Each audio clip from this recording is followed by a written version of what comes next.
लोकसभा चुनाव के प्रथम चरण की वोटिंग संपन्न होने के बाद अब पौड़ी जिले की समस्त 6 विधानसभा क्षेत्रों की पोलिंग पार्टियां ईवीएम मशीनों को लेकर स्ट्रांग रूम पहुंची, जहां कड़ी सुरक्षा के बीच ईवीएम को रखा गया है। 4 जून तक 3 लेयर सुरक्षा के बीच ईवीएम को रखा जाएगा। गढ़वाल संसदीय सीट के 13 प्रत्याशियों का भाग्य ईवीएम में कैद है।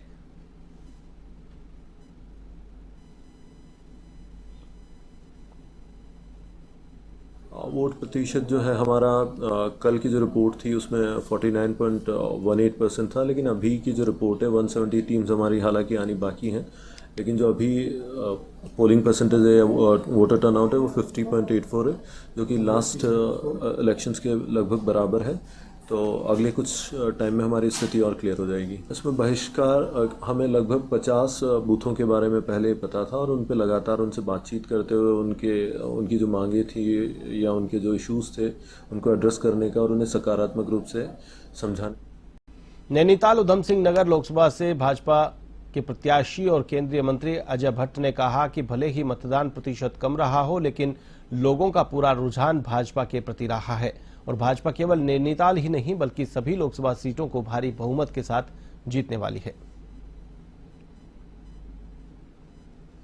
पूरा रुझान भारतीय जनता पार्टी की तरफ है, कमल के फूल की तरफ है। प्रतिशत थोड़ा कम हुआ है, गर्मी के दिन है, इससे कोई ऐसी बात नहीं है, लेकिन उसमें भी जो प्रतिशत है वो भाजपा का ही है और कहीं पर भी बहुमत में कमी नहीं है। भारी बहुमत से हमारी। लोकसभा चुनाव में हुए मतदान के बाद अब परिणाम का इंतजार रह गया है। वहीं भाजपा के प्रदेश अध्यक्ष महेंद्र भट्ट का कहना है कि वर्ष 2029 में भी कांग्रेस को उत्तराखंड में 5 सीटों में से एक भी सीट नहीं मिलेगी। इस बात पर कांग्रेस के प्रदेश महामंत्री नवीन जोशी ने पलटवार करते हुए कहा कि जनता पिछले 10 सालों के विकास का हिसाब मांग रही है। साथ ही उन्होंने कहा कि भाजपा का सूपड़ा साफ होना तय है।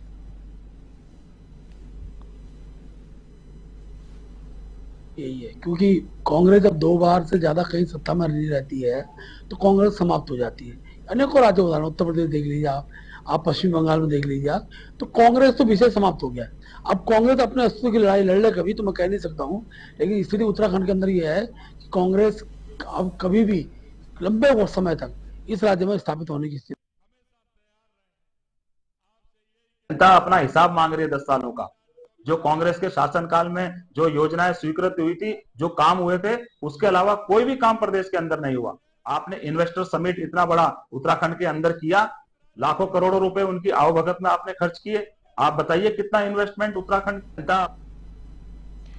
उधम सिंह नगर खटीमा के वरिष्ठ कांग्रेसी नेता और भारतीय किसान यूनियन के कार्यकर्ता जसविंदर सिंह बाजवा को मतदान के ठीक एक दिन पूर्व पुलिस ने उनके ही घर में नजरबंद कर दिया और घर पर भारी सुरक्षा बल तैनात कर दिया। वहीं कांग्रेसी नेता बाजवा ने बताया कि चुनाव में पैसा व शराब बांटने तथा चुनाव प्रभावित करने का झूठा आरोप लगाते हुए पुलिस ने उन्हें नजरबंद कर दिया है।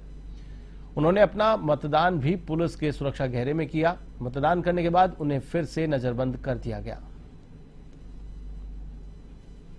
से बताना चाहता हूं कि मैं प्रदेश कांग्रेस कमेटी का मेंबर हूं और मैं किसान यूनियन का सक्रिय मेंबर हूं और हम लोग सोशल काम लोगों के करते रहते हैं। लोगों से हमारा काफ़ी जुड़ाव है और लोग हमारी बात मानते हैं। हम लोगों के पास